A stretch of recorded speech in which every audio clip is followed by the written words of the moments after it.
ये है talks news network और आप देख रहे हैं पॉलिटॉक्स, राजनीति का कच्चा चिट्ठा। राज्यसभा सांसद किरोड़ीलाल मीणा एक बार फिर से आंदोलनरत हैं। सांसद मीणा के आंदोलन का तरीका इस बार एकदम अनूठा है।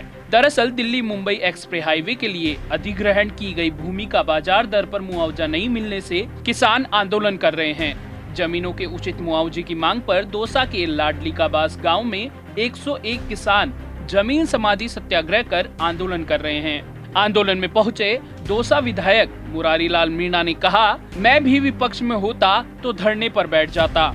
इस पर सांसद किरोड़ी मीणा ने मुरारीलाल मीणा को सुझाव देते हुए कहा कि आप धरने पर मत बैठो, आप कल विधानसभा में अपने 10-20 साथियों के साथ वैल में चले जाना और तब तक मत हटना जब तक मुख्यमंत्री और मंत्री आश्वासन नहीं दे देते। सांसद किरोड़ी मीणा के नेतृत्व में किसानों का यह अनूठा आंदोलन गुरुवार से शुरू हुआ था। सांसद मीणा ने बीती रात किसानों के साथ खुले में ही बिताई। इस संबंध में सांसद किरोड़ीलाल मीणा ने गुरुवार को केंद्रीय सड़क एवं परिवहन मंत्री नितिन गडकरी को एक पत्र लिखकर किसानों को उचित मुआवजे देने की मांग भी की है।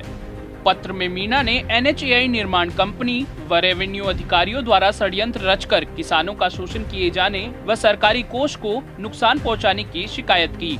वहीं प्रदेश में हो रही कड़ाके की ठंड के दौरान रात में फसल की सिंचाई करते समय हुई लगभग 40 किसानों की मौत पर उनके परिवार को 10 लाख रुपए की आर्थिक सहायता देने की मांग भी मीणा ने की है। सांसद किरोड़ीलाल मीणा के नेतृत्व में चल रहे इस जमीन समाधि सत्याग्रह का प्रदेश किसान संघर्ष समिति के संयोजक हिम्मत सिंह गुर्जर भी समर्थन कर रहे हैं। सत्याग्रह के बारे में हिम्मत सिंह गुर्जर ने कहा कि सरकार हमारी सुन नहीं रही है, इसलिए हमें मजबूर होकर यह सत्याग्रह करना पड़ रहा है। शुक्रवार को इस किसान सत्याग्रह में दौसा से कांग्रेस विधायक मुरारीलाल मीणा भी पहुंचे।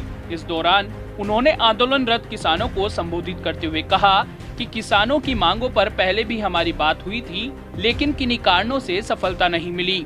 इस इलाके की DLC रेट बाजार भाव से बहुत कम है, इसलिए मुआवजा उचित नहीं मिल पा रहा है।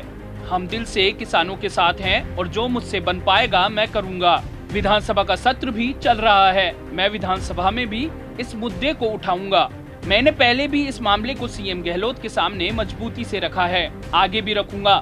मुरारीलाल मीणा ने यह भी कहा कि मैं विपक्ष में होता तो धरने पर बैठ जाता। इस पर सांसद किरोड़ीलाल मीणा ने कहा, ये बात सही है, राजस्थान में मुरारीलाल जी की कांग्रेस सरकार है, लेकिन मेरी भी दिल्ली में सरकार है, मैं भी धरने पर बैठा हूँ। किसानों को यहाँ उनके द्वारा जितने में जमीन खरीदी है उसके भी आधे पैसे मुआवजे के रूप में मिल रहे हैं। इस पर राजस्थान सरकार को किसानों के लिए मुआवजा तय करना चाहिए। केंद्र सरकार उस तय मुआवजे को राजस्थान सरकार को भेजेगी। राजस्थान सरकार को खुले मन से मुआवजा तय करना चाहिए, क्योंकि पैसा उनके खजाने से नहीं केंद्र सरकार के द्वारा ही दिया जाएगा।